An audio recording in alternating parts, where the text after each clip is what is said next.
My mission is simple, to make you money. I'm here to level the playing field for all investors. There's always a bull market somewhere, and I promise to help you find it.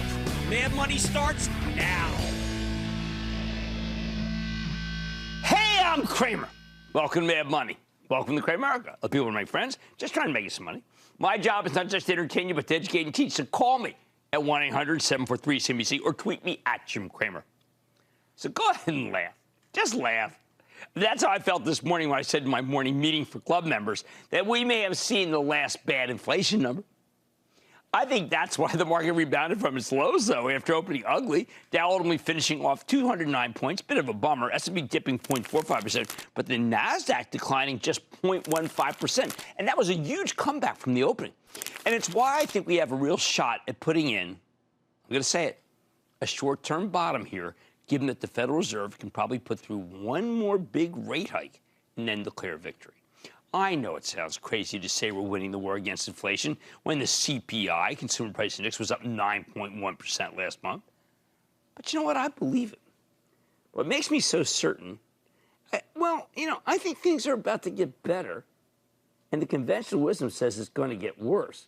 But remember, I think the conventional wisdom is rear view mirror. Why do I say this? Simple. You have to get granular when you look at these numbers. You have to get your hands dirty.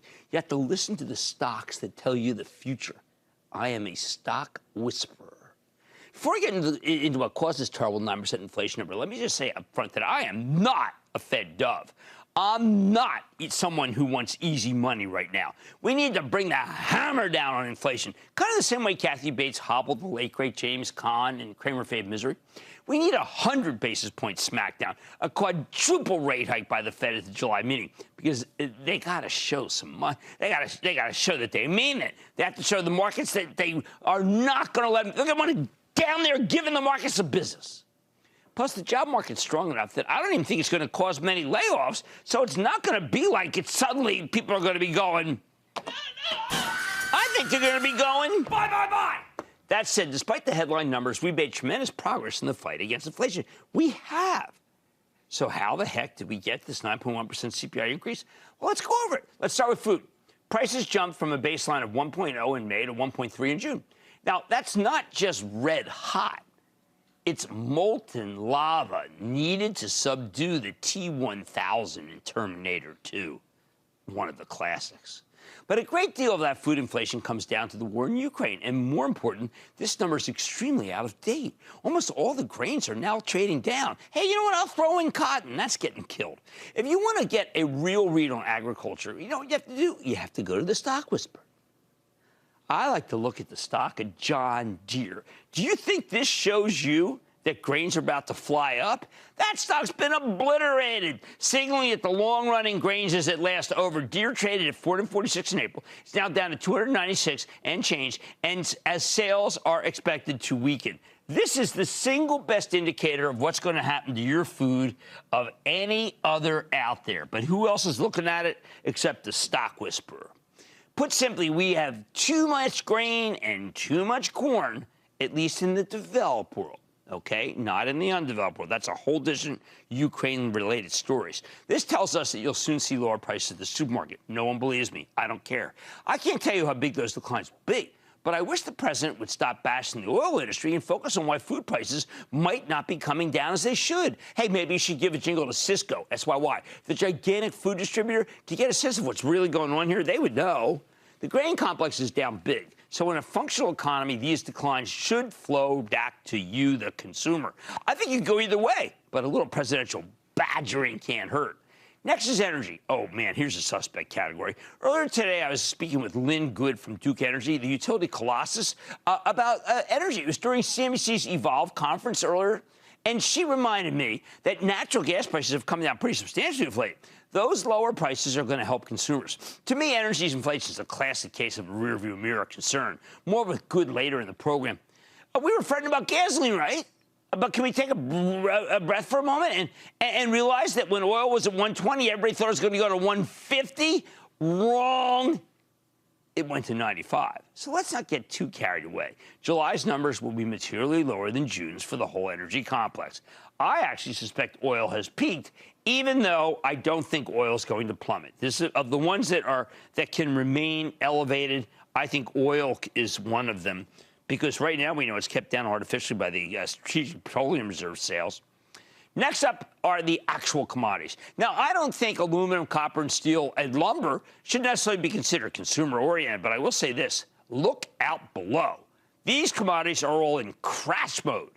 The collapse in metals is recent and simply wasn't captured in the June numbers at all. But if you look under the hood, it's clear as day. How about apparel? Now, the fact that we had apparel inflation in the month of June, in the wake of the horror show quarters from Walmart and Target, where the latter's dumping its supply of poorly selling clothes, makes me feel like the number that we saw this morning is just a canard. Just about anyone who knows the industry, particularly the mall stores, can tell you that we've got an apparel glut. Hey, you see the stock in Gap stores lately? You know, they make apparel. In fact, this is one of the worst cuts I have ever seen in apparel. I mean, horrendous. I mean, look, I had that American Eagle Outfitters for my Charitable Trust. That was just a horror show. But they have way too much inventory. Hey, talk about rearview mirror. Anyone trying to make you worry about apparel costs? They're a sham. Medical care commodities, all right, up slightly, but there are more people going to the hospital for surgeries now that COVID's calmed down. I wouldn't call that lasting inflation. It's the definition of transitory. I'm not sure what to do to make of the jump in transportation costs. All I can say is there's a lot of pent-up demand because of COVID. Travel's discretionary, and when the money people saved up from the pandemic years gets used up, that planes won't be filled. If you listen to Ed Bastian, the CEO of Delta this morning, you didn't get any sense that prices would go much higher, especially after his company reported a giant shortfall. Now to the alleged intractables, the ones that I actually don't have an answer for. Cars. No, those prices have not come down. The auto companies are still having trouble getting all the chips they need to boost production. But my sources in the semiconductor industry indicate that the cavalry will be here by the fall, and that some automakers are already getting their allocations. At the same time, the Manheim Used Vehicle Value Index has been coming down nicely. It's not good yet, but it's getting better, especially if the Fed makes it more difficult to get financing with a 100 basis point rate hike. Next, wages. I know it seems like they can't come down, but go speak to someone in Silicon Valley, and I'll tell you, there are way too many engineers, and they're losing their jobs left and right. To me, that's an arbiter of what's to come. Finally, there's the one that everyone is concerned about except for me, housing. It is absolutely true that there is a housing shortage. It's absolutely true that the landlords have relentlessly raised rents, often to absurd levels. They are shameful. But they also were frozen by COVID and are trying to recoup and recover. I think they should be careful because new home prices up nearly 40% in 2 years, according to the Case-Shiller National Home Price Index, are beginning to price people out. The spring selling season was not that good. The numbers in some of the hottest areas are now getting weak. Mortgage rates will be the coup de grace for housing after the next rate hike. We know from RH, the old restoration hardware, that even the highest of the high end is being impacted. And the banks that report tomorrow will only confirm exactly what I just told you. All of this tells me that anyone who looked around at today's CPI number and said, hey, I got to sell because here comes the big one, time for the Fed to raise rates to 10%, like they did the last time we had inflation this bad, I think you're going to be dead wrong. Bottom line, sure, go ahead and laugh. Be like John Travolta in his legendary performance in Carrie. But me, if I were you, I'd head out of the auditorium before the show begins, because sooner or later, everyone else will realize inflation has just peaked. Chris from Rhode Island. Chris! Booyah, Jimbo, my brother. How you doing tonight? Booyah, my friend. What's happening? All right, I'm here sitting by the pool, swiping away on my favorite app, Bumble. Love the company. What do you think about the stock? Let me know. All right, well, this is a very interesting one because this cohort has just gotten whacked. But the company is profitable. However, you are paying a fortune for the company. I would put a half position on, no more than that. And remember, it is speculative because it has not fallen low enough to meet my criteria for inexpensive. Sooner or later, everyone will realize that inflation may have peaked. On Mad Money tonight, from ESG to nuclear, Duke Energy has its sights set on the future. And earlier, I had a chance to sit down with the CEO as part of CNBC's Evolve Summit to get a sense of what they have in the pipeline. Then the euro and the dollar are equal for the first time in 20 years. So could the euro continue to fall, or could a rebound be waiting in the wings? And is anyone thinking about that possibility? I'm going off the charts to find out. And Portillo's, the company behind Chicago's iconic hot dog, is caught in inflationary crosshairs. I'm learning more about how the company's fighting rising prices, but people challenge now with the CEO. So stay with Cramer. Don't miss a second of Mad Money. Follow @Jim Cramer on Twitter. Have a question? Tweet Cramer. #MadTweets. Send Jim an email to madmoney@cnbc.com or give us a call at 1-800-743-CNBC. Miss something? Head to madmoney.cnbc.com.